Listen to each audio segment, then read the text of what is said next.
Imagine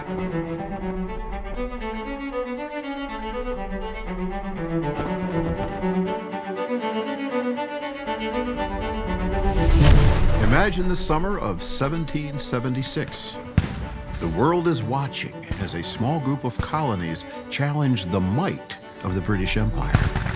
Their voices rise in defiance of tyranny.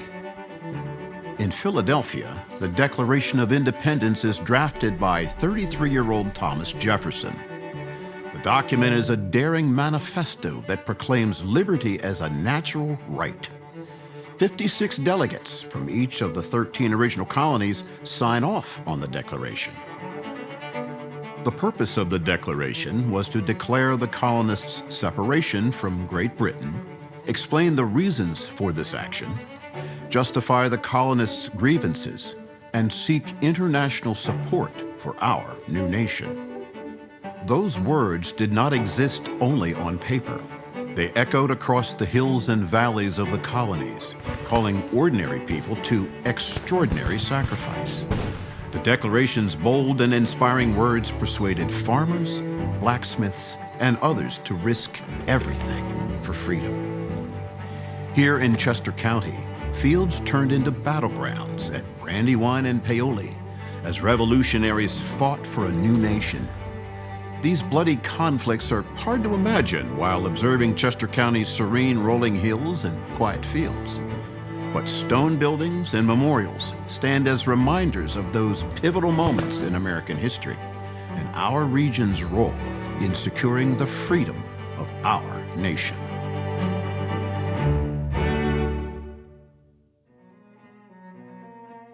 When in the course of human events, it becomes necessary for one people to dissolve the political bands which have connected them with another, and to assume among the powers of the earth the separate and equal station to which the laws of nature and of nature's God entitle them.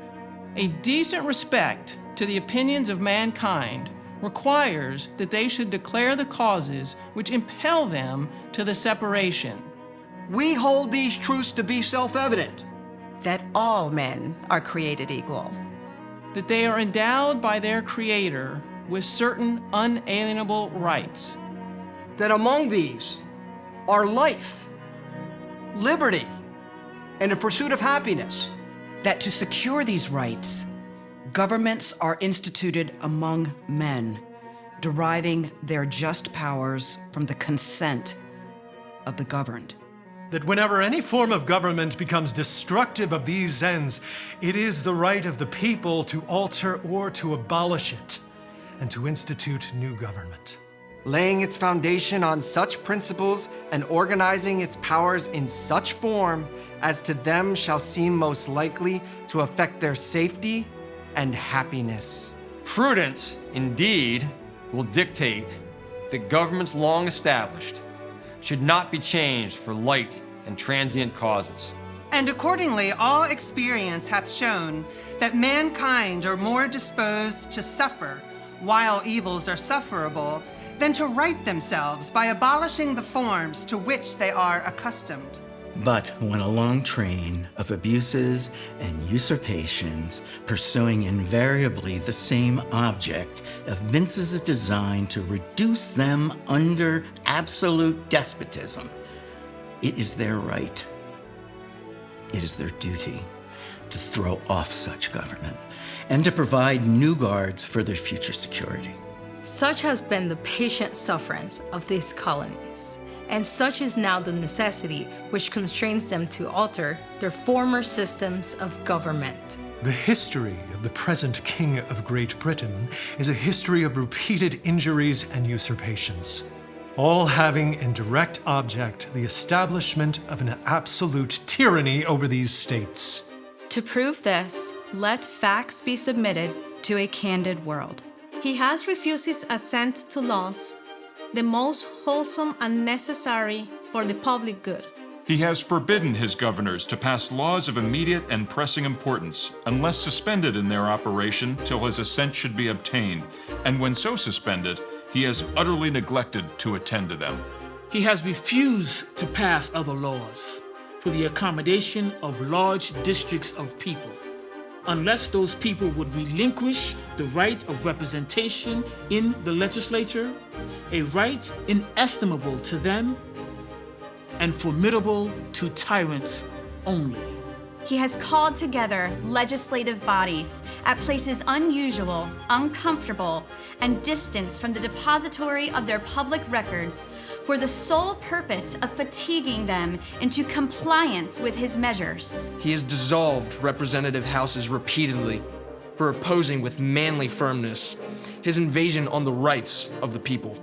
He has refused for a long time, after such dissolutions, to cause others to be elected, whereby the legislative powers, incapable of annihilation, have returned to the people at large for their exercise. The state remaining in the meantime exposed to all the dangers of invasion from without and convulsions within. He has endeavored to prevent the population of these states, for that purpose, obstructing the laws for naturalization of foreigners, refusing to pass others to encourage their migrations hither, and raising the conditions of new appropriations of lands. He has obstructed the administration of justice by refusing his assent to laws for establishing judiciary powers. He has made judges dependent on his will alone for the tenure of their offices and the amount and payment of their salaries.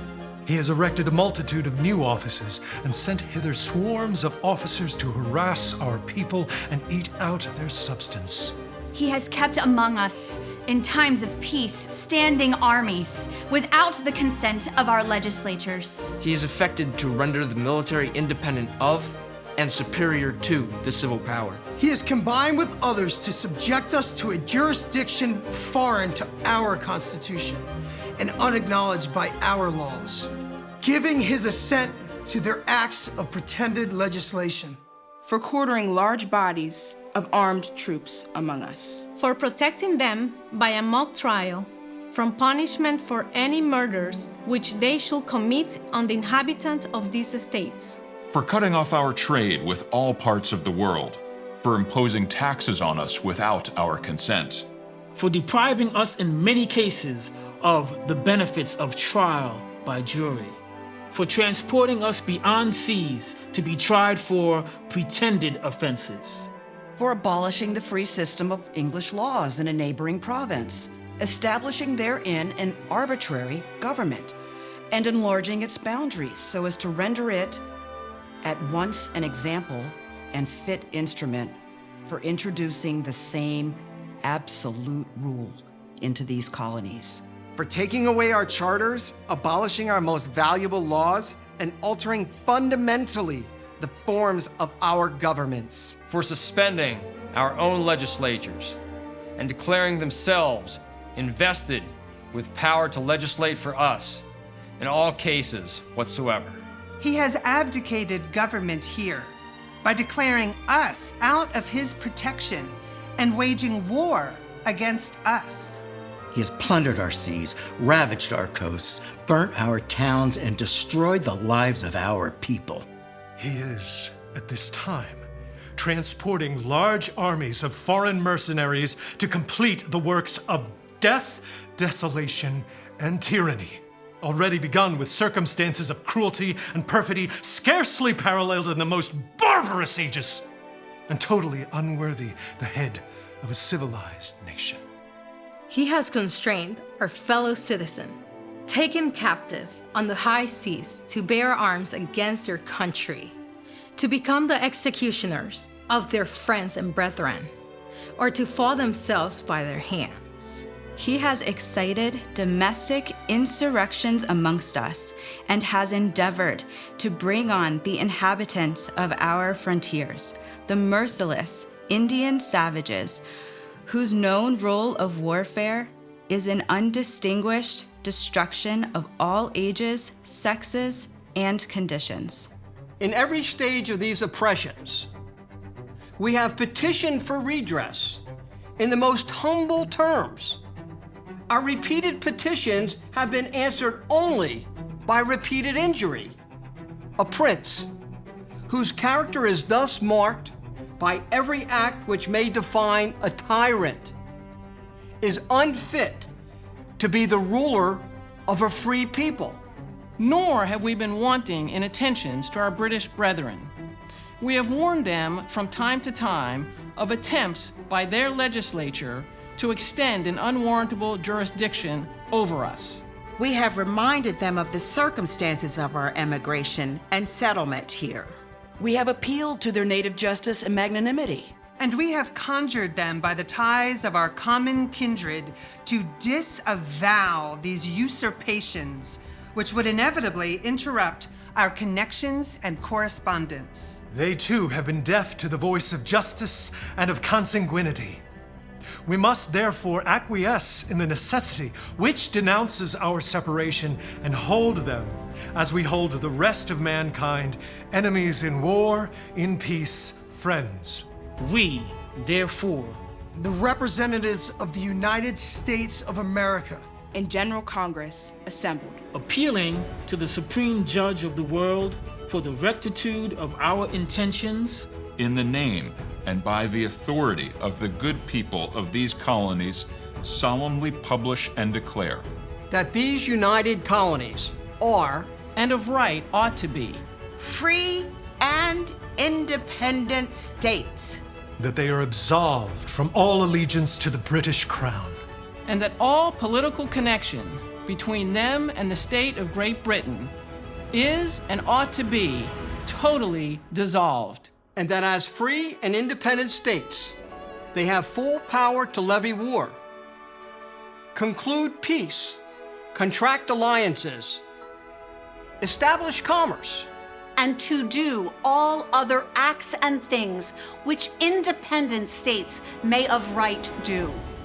And for the support of this declaration, with a firm reliance on the protection of divine providence, we mutually pledge to each other our lives, our fortunes, and our sacred honor. The Declaration of Independence set forth an unfinished struggle, the pursuit of liberty, equality, and self-government. Over the decades and centuries, its words inspired revolutions abroad. President Lincoln's Emancipation Proclamation, women's suffrage, and the Civil Rights Movement. In Chester County, where the past and present meet, we carry forward the vision of 1776. 250 years later, the words of the Declaration continue to unite Americans, coming together as a community in the self-evident knowledge that we are endowed with certain unalienable rights, that among these are life, liberty, and the pursuit of happiness for all.